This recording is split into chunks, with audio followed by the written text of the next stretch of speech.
네, 반갑습니다. 약사 이진수입니다. 오늘 이야기할 주제는 바로 불닭볶음면을 먹고 속쓰리다면, 이 약사가 알려주는 속쓰림 대처법에 대해서 이야기를 해볼까 합니다. 여러분들도 야식이나 아니면 매운 거 좋아하시는 분들 많잖아요. 이 불닭볶음면이 나온 지도 거의 한 10년 돼가나요. 제가 한 대학교 2학년 때 나와가지고 엄청 핫했었는데 쇼킹하긴 했습니다. 면 한 3번 먹고 제가 더 이상 못 먹을 정도로 너무 맵다 진짜. 그리고 다음날 화장실도 자주 가기도 했고. 그래도 우리나라 사람들이 이런 매운 거에 또 좋아하는 분들이 굉장히 많습니다. 그래서 뭐 떡볶이라든지 뭐 닭발, 불닭볶음면 이런 것들이 되게 많은데, 진짜 우리나라 사람들 매운 걸 되게 좋아하죠. 이런 빨간 음식이 참 많은 것 같아요. 우리나라에는 뭐 어린 아이들이나 아니면은 이제 다 큰 성인 분들도 매운 거를 이제 자주 드시는데, 저같이 이렇게 위장이 약한 사람들, 입이 굉장히 좀 민감한 사람들 같은 경우에는 이런 매운 거를 먹는 게 참 쉽지가 않아요. 이 불규칙한 식사 습관이나 아니면은 자극적인 음식을 많이 먹거나 스트레스를 많이 받아가지고 이 위쪽이 많이 아픈 분들이 계셔요.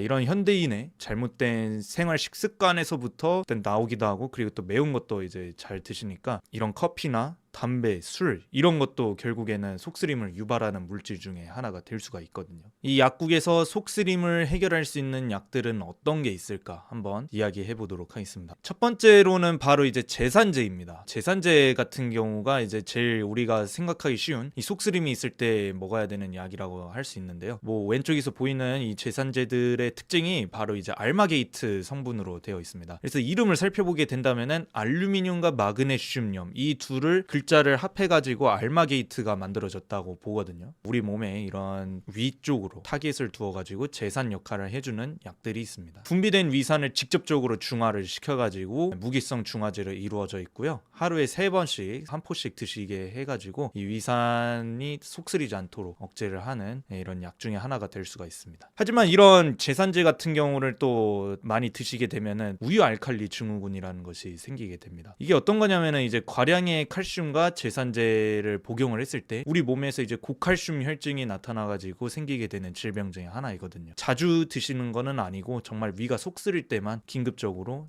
먹는 게 제일 중요하다. 또 한 가지로 주의사항이 있다면은 이 약들은 아까 말했듯이 이제 무기질 제산제가 될 수가 있습니다. 그러다 보니 항생제하고 이 킬레이트화가 돼서 약물의 흡수가 저하되는 경우가 있거든요. 그런 경우에는 이제 그 항생제 복용을 할 때는 제산제를 떨어뜨려 주셔서 복용을 하게 됩니다. 그래서 저 같은 경우에는 식전에 제산제를 먼저 드시고 밥 먹은 이후에 항생제하고 같이 복용을 해라, 이렇게 저는 이야기를 하거든요. 아니면은 뭐 이제 항생제를 먼저 복용을 하고, 그게 제일 중요하니까 그 다음에 이제 밥을 먹고 위산을 억제를 하는 이런 식으로 가는 것도 괜찮은 방법 중에 하나입니다. 어쨌든 약의 간격을 최대한 1시간 정도는 떨어뜨려 주는 게 중요하다는 거죠. 두 번째로 제산제 말고는 파모티딘이라는 약이 있습니다. 이 파모티딘은 H2 수용체 기량제예요. 정확히 말하자면 히스타민 수용체 기량제, 그러니까 억제를 하는 애인데, 이런 위산 분비를 신속하게 억제를 하고 복용하기가 편리하죠. 알약을 그냥 한 알씩 2번 복용한다. 아침 저녁으로 복용을 하고. 하지만 이런 약 같은 경우에도 이제 문제가 생깁니다.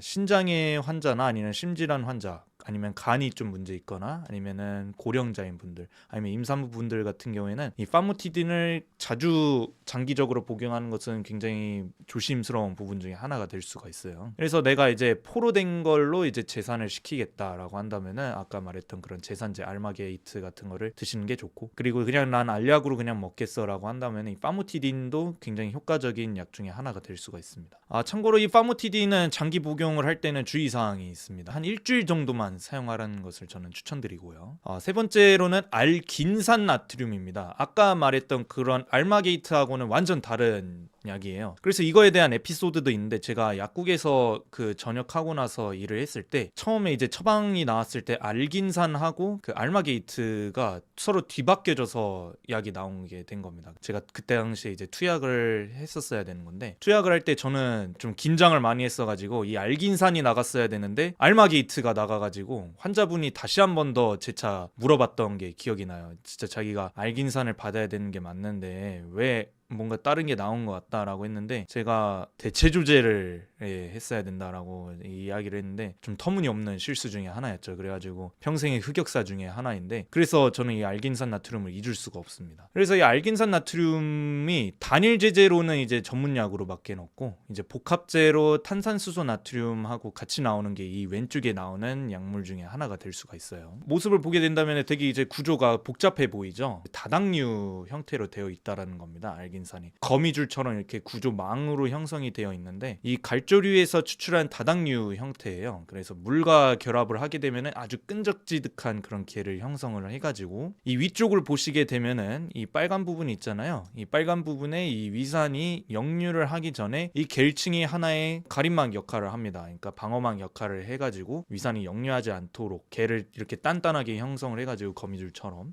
나가지 못하게 만들기 때문에 위 속쓰림을 방지를 해주는 역할을 해줍니다. 그러니까 결국에는 이 위산이 위로 올라오게 되다 보니까 이제 속기 쓰린 건데, 그걸 막아주는 역할을 한다고 볼 수가 있겠죠. 밈으로도 많이 나오지만은 정말 답답하고 속 쓰릴 때 이 약을 드시게 되면은 막 가라앉게 되는 그런 밈도 있잖아요. 이런 모습을 표현해줬다고 생각하시면 될 것 같습니다. 그리고 네 번째로는 진경제라는 약이 있어요. 이 말이 어려울 수 있는데, 소화가 이렇게 운동이 아주 잘 일어나는 것을 진정시켜준다고 보시면 되겠습니다. 그래서 성분이 대표적으로 스코폴라민하고 디시클로민, 디사이클로민 그런 식으로 되어 있는 성분들이 속쓰림이라고 써있죠. 소화제라고 하기도 하지만 사실 속쓰린 것도 막아줄 수 있는 게 바로 이 진경제가 될 수가 있다라고 볼 수가 있고요. 그래서 이런 통증, 위쪽에 있는 통증을 가라앉히는데 아주 적합한 약 중에 하나가 될 수가 있습니다. 또 한 가지로는 이제 항콜린제들이 들어가 있죠. 그러다 보니까 이 위장관 평활근이 수축을 하면서 아세티콜린이 결국에는 이 물질이 가장 중요한 역할을 하게 되는데, 이 무스카린성 수용체에 다가가는 것을 이제 억제를 해주는 게 바로 이 진경제